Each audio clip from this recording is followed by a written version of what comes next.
Nineties கிட்ஸில் கல்யாணான பொண்ணுங்களோட லைஃப்லாம் நிறைய பேருக்கு எப்படி இருந்திருக்கும் தெரியுமா? குழந்தையிலேருந்து ஒரு ஸ்கூல் முடிக்கிற வரைக்கும் அப்பா அம்மா பொத்தி பொத்தி ஸ்கூல் கூட்டிகிட்டு போய் விட்டுட்டு கூட்டிகிட்டு வந்து வச்சுருப்பாங்க. அப்புறம் காலேஜும் அப்படி தான் பண்ணியிருப்பாங்க. காலேஜ் கூட்டிகிட்டு வந்து விடுவாங்க. வேலைக்கும் ஆப்பர்ச்சுனிட்டிஸ் வந்தாலும் இப்போ வேணாம், கல்யாணத்துக்கு அப்புறம் போய்க்கலாம், முதல்ல கல்யாணத்தை முடிச்சிடலாம் அப்படின்னு சொல்லுவாங்க.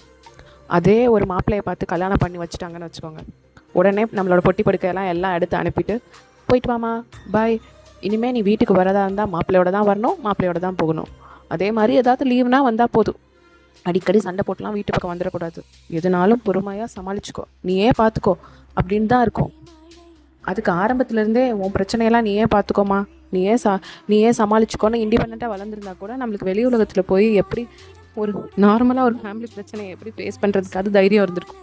அட்லீஸ்ட் அவங்கக்கிட்ட ஏதாவது எதிர்த்து பேசுகிறதுக்காவது தைரியம் வரும். என்ன பண்ணுறது?